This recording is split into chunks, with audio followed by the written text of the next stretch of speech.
네, 누가복음 59번째 시간입니다. 19장 11절부터 27절까지요. 조금 긴데 같이 좀 살펴보도록 하겠습니다. 문맥이 어떻게 계속 흘러왔는지 계속 저희가 살피고 있는데요. 17장 20절부터 37절에 예수님의 초림과 재림을 통해서 제자는 그 중간 시대를 살아가는 사람들이다라고 하는 것을 이야기했었습니다. 18장부터 19장 10절까지 우리가 지난 본문 시간까지는 사실 요 안에 있는 이야기는 그 중간 시대를 살아가는 제자가 어떤 모습을 보여야 되느냐라고 하는 것을 예수님께서 여러 가지 사건들을 통해서 보여주셨죠. 19장 11절부터 27절은 다시 재림을 기다리는, 그러니까 중간 시대를 살아가는 제자가 다시 어떤 태도를 보여야 되는가라고 하는 것을 논의하고 있습니다. 그런 측면에서 문맥이 계속 흘러가고 있다라고 하는 것을 이야기하시면 좋을 것 같고요. 28절 이하에서는 예수님께서 예루살렘으로 입성하는 장면들이 펼쳐지고, 그리고 이제 이후에 성전으로 들어가시는 내용들이 이어지게 됩니다. 오늘 본문은 그래서 그 시대를 살아가는 제자에게 예수님께서 비유를 들려주시는데요. 처음에는 왜 이런 비유를 들려주시는지 두 가지 배경을 설명하시고, 그리고 그다음에는 비유를 본격적으로 설명하십니다. 비유는 크게 세 가지 이야기로 구성되어 있을 것 같은데요. 왕위를 위해서 한 개인이 여행을 떠났다라고 하는 것 하나, 그리고 기인이 돌아와서 각 사람이 각 종이 어떻게 행했는지를 보고 계산하는 장면, 그리고 백성의 대표단을 심판하는 장면, 그렇게 세 가지로 구성되어 있습니다. 한 가지씩 살펴볼게요. 예수님께서 19장 11절을 보시면 예루살렘에 가까이 오셨다라고 이야기하는데요.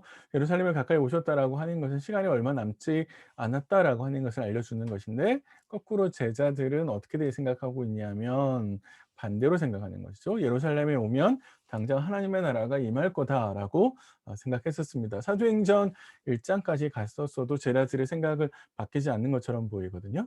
그런데 성경에 예수님께서 계속해서 말씀해 주시는 것은 하나님의 나라는 예수님의 초림으로 온전히 이루어지는 것이 아니라 초림으로 시작되지만 완성되는 것은 재림에 가서 완성된다라고 알려주시죠. 그러니까 제자들은 그 중간 시대가 있다라고 하는 것을 이해하지 못했습니다.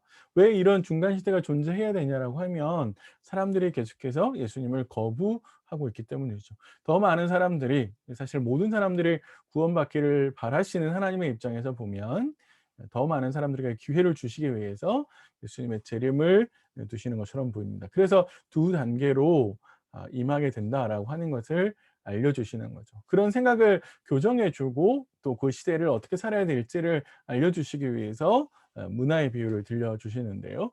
한 기인이 있었다라고 이야기를 하고 그 기인이 먼 여행을 떠났다라고 이야기를 합니다. 사실 여기에 나오는 이 기인이 먼 여행을 떠나는 것은 예수님께서 죽음과 순환과 죽음을 통해서 하나님께로 가시는 것을 이야기하는 것이죠. 그리고 주님이 다시 오셨을 때 재림을 통해서 하나님의 나라가 완성될 겁니다. 그러니까 예수님께서 죽음과 부활을 통해서 왕권을 받으시는 거죠. 빌립보서 2장 6절 이하에 이제 찬송시가 등장을 하는데, 바울의 설명에 의하면 하나님께서 주를 그리스도가 되게 하셨다라고 이야기를 하시면서 왕권을 가지게 된다라고 하는 것을 설명해 주십니다. 역사적으로 보면요. BC 4년에 헤롯이 죽고 난 다음에 아겔레오가 왕위에 오르는데, 유대인들은 이 아겔레오가 왕위에 오르는 것을 반대하기 위해서 로마의 대표단을 파견했다고 그래요.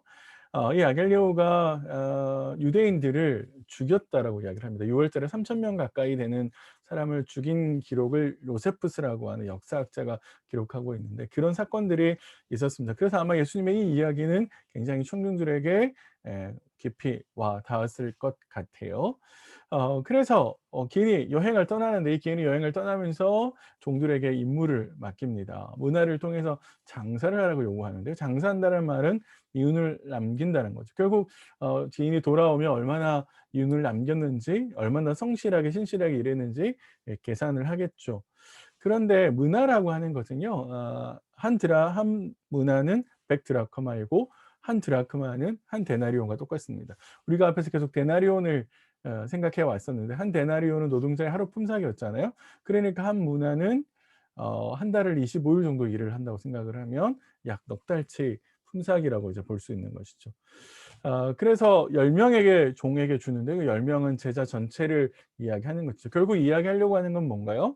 예수님께서 제자들에게 사명을 주시고 사명을 감당할 수 있는 은사를 주시는데 결국에 나중에 재림하실 때에 각 제자에게 주신 사명과 은사를 얼마나 잘 이행했는지 얼마나 신실하게 살았는지를 확인해 보시겠다라고 하는 거죠. 계산해 보시겠다라고 이제 이야기를 하시는 것이죠.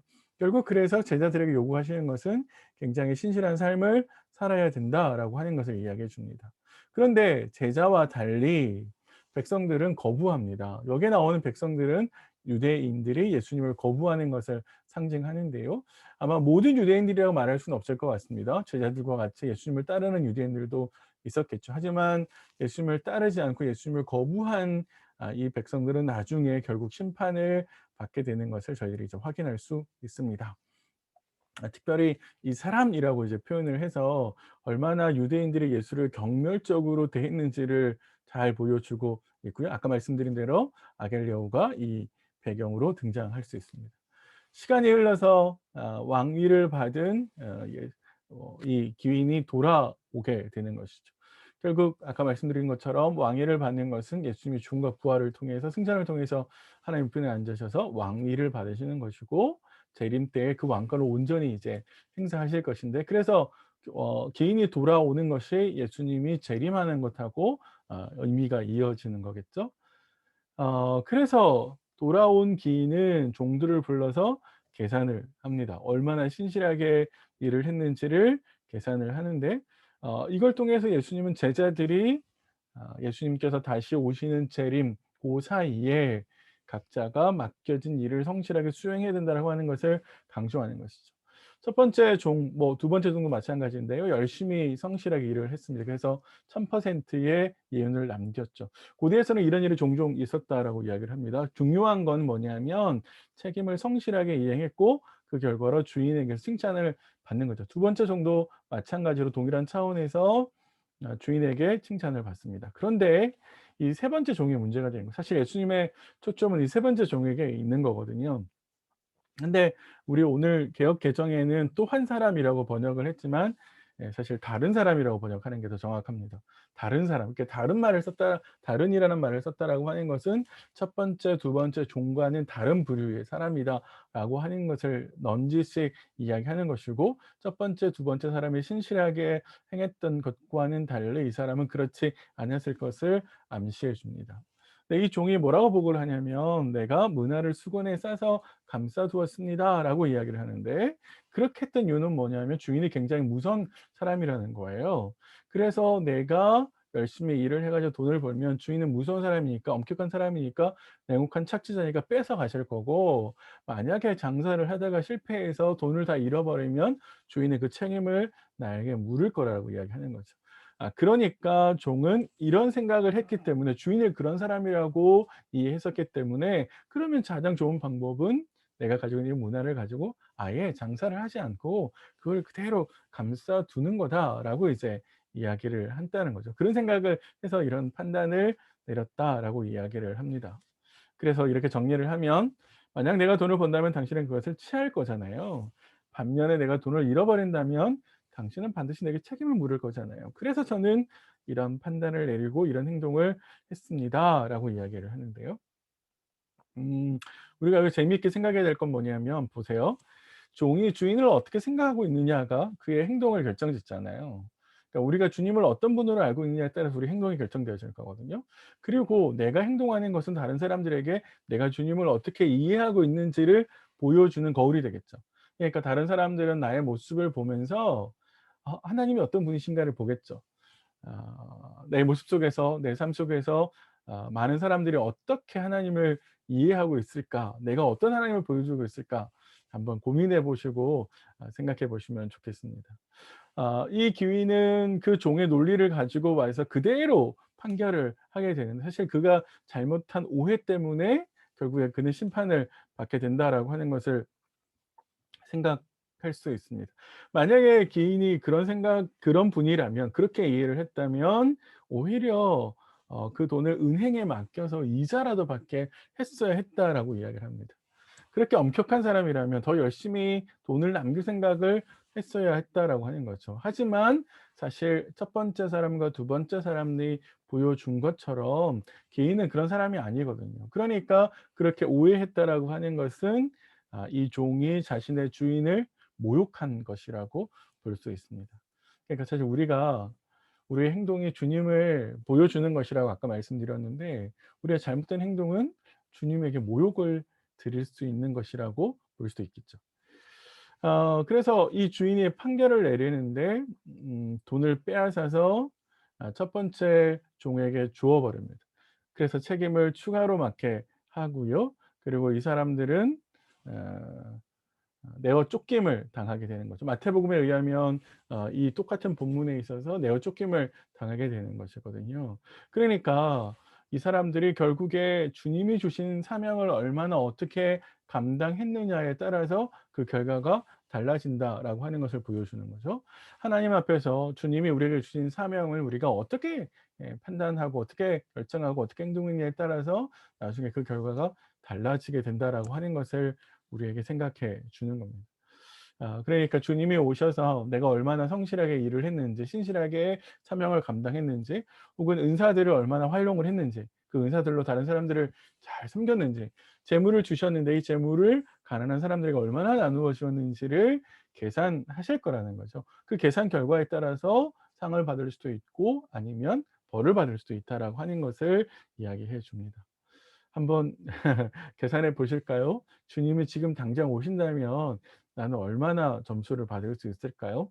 특별히 내 삶의 많은 영역 가운데에서 낙제점을 받을 수 있는 영역은 뭐가 있을까요? 재정을 사용하는 거라든지, 혹은 공동체를 섬기는 거라든지, 가족을 섬기는 거라든지, 신앙생활을 하는 데 있어서 내가 어떻게 생활하고 있는지를 한번 뜯어 보시고 또 생각해 보시면 좋을 것 같습니다.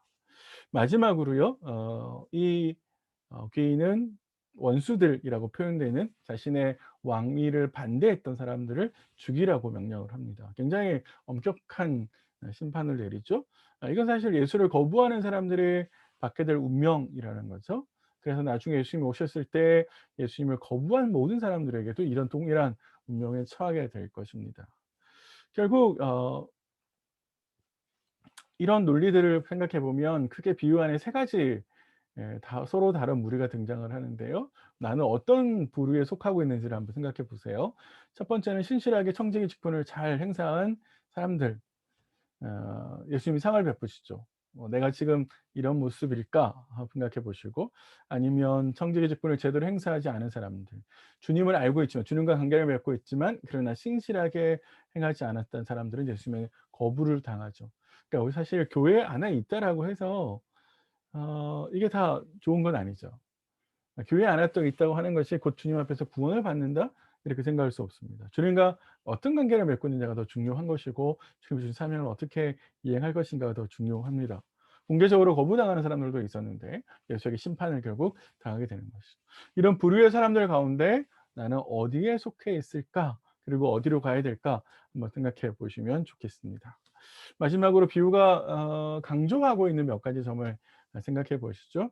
종말의 학대 해석을 바로 잡습니다.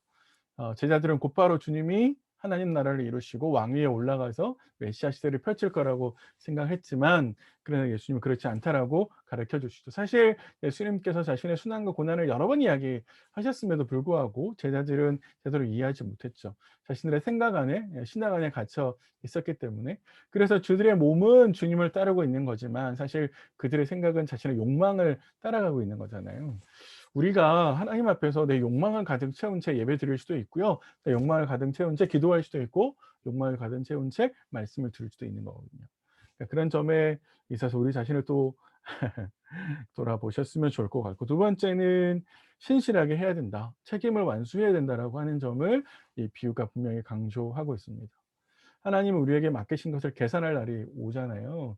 가을이 되면 우리가 수확을 해서 얼마나 열매를 맺었는지 확인하는 것처럼, 우리 인생의 가을이 오면 하나님께서 우리가 얼마나 하나님 앞에서 삶의 선한 열매를 맺었는지를 확인하실 겁니다. 마지막으로 거부하는 사람들은 심판을 통해서 죽음을 당하게 된다라고 하는 점을 분명히 이 비유가 보여주고 있습니다.